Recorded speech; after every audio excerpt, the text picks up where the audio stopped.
सा विद्या या विमुक्तये, वही विद्या वास्तविक विद्या है जो मुक्ति का पथ प्रशस्त करे। शिक्षा हमारे जीवन के 5 न्यूनतम आवश्यकताओं में से एक है, जो कि हमारे जीवन के सभी क्षेत्रों में जागरूकता लाने में सहायक होता है। पर आज इस वैश्विक महामारी के दौर में ऐसा लगता है कोई भी जीवन के इस अभिन्न अंग पर ध्यान देना ही नहीं चाहता है।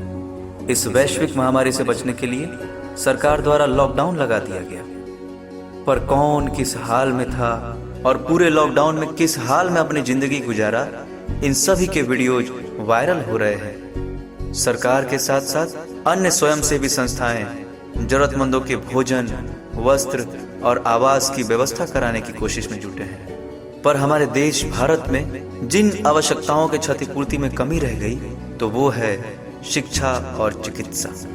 हमारे देश में बड़े बड़े ऋषि महर्षि जन्म लिए। आज दुनिया के सारे टेक्नोलॉजी, मेडिकल साइंस, वेदों में उन्हीं ऋषि महर्षियों द्वारा दिए गए वैज्ञानिक तथ्यों पर आधारित हैं। पर फिर भी हमारा देश टेक्नोलॉजी में पीछे है। क्यों? हम जैसे लोगों की वजह से, हमारे शिक्षा व्यवस्था की वजह से। यहाँ लाखों लाख विद्यार्थी के अभिभावक लाखों रुपए खर्च करके उसे जेई मेंस, नीट, एम्स और न जाने कौन कौन से एग्जाम्स की तैयारी करवाते हैं। वो सिर्फ अपने बच्चे को एक सफल व्यक्ति बनाने की प्रचेष्टा से इतना सब कुछ करते हैं।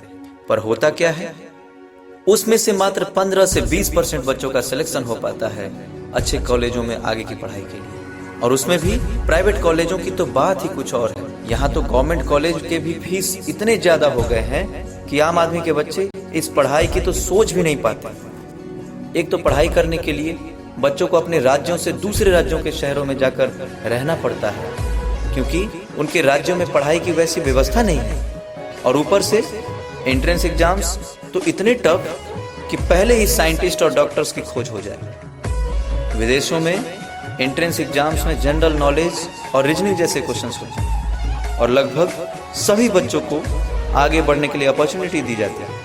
बचपन से ही प्रैक्टिकली पढ़ाई कराई जाती है। हमारे यहाँ 12th पास होने के बाद भी बच्चा ब्यूरेट और पीपेट को नहीं जानता।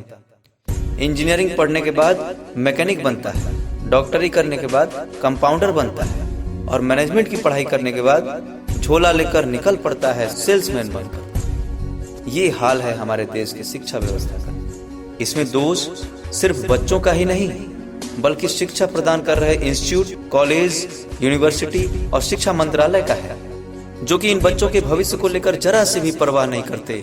मेडिकल कॉलेजों में तो 5.5 साल की डिग्री को 6 साल, कभी 7 साल लग जाते हैं पूरा होने में। समय पर एग्जाम्स को कंडक्ट नहीं करवाया जाता। कहते हैं अभी बच्चा ट्रेंड नहीं हुआ है।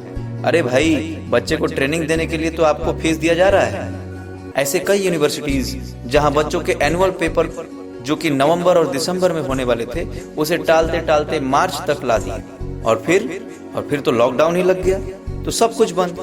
कुछ बच्चे अपने गांव लौटे प्रवासियों के संग और मात्र कुछ ही वहां ठहरे रहे। उनके पास जाने के लिए व्यवस्थाएं नहीं थी। अब दूर दराज राज्यों के ये बच्चे अपने घरों में रहकर किसी तरह अपनी पढ़ाई पूरी करने के प्रयास में लगे हुए हैं। और अभी कुछ समय के लिए आज के चुनावों को लेकर लॉकडाउन खुला, तो इन बच्चों को वापस बुलाया जा रहा है एनुअल एग्जाम्स के लिए। और तो और इनके पेरेंट्स को झूठा दिलासा भी नहीं दिया जा रहा है कि आपके बच्चों की हिफाजत हमारी जिम्मेदारी है। अब ऐसे में बच्चों पर प्रेशर दिया जा रहा है एनुअल पेपर का, नहीं तो सप्लीमेंट्री पेपर देना पड़ेगा। अब ऐसे महामारी के हालातों में क्या यूनिवर्सिटी चलाने वाले एजुकेशनल ऑफिसर्स ये नहीं सोच पा रहे कि बच्चा पहले क्वारंटीन होगा और फिर अपने मन को तैयार करेगा पेपर देने के लिए? ये सब कैसे संभव है? और ज्यादा प्रेशराइज करने से नादान बच्चे क्या क्या कर बैठते हैं, इन सब बातों से तो सभी परिचित हैं। यहाँ ये नहीं कहा जा रहा है कि एग्जाम्स नहीं लिए जाएं, बल्कि इसके लिए व्यवस्था बनाई जाए। आज ऑनलाइन का जमाना आ गया है, सब कुछ हो सकता है, किंतु उसके लिए वैसी सोच रखनी पड़ेगी, वैसा व्यवस्था बनाना पड़ेगा। क्योंकि वर्तमान जीवन यदि सही सलामत रहेगा, तभी तो ये बच्चे देश का भविष्य बनाएंगे। उन सभी बच्चों को अगर उनके राज्यों में ही, उनके घरों के आसपास ही यदि उन्हें अच्छे पढ़ाई की अगर सुविधा मिल जाती, तो क्या जरूरत पड़ता उन्हें दूसरे राज्यों के शहरों में जाकर के पढ़ाई करने की। इसके लिए केंद्र सरकार के साथ साथ राज्य सरकार एवं लोकल एडमिनिस्ट्रेशन को भी सोचना चाहिए।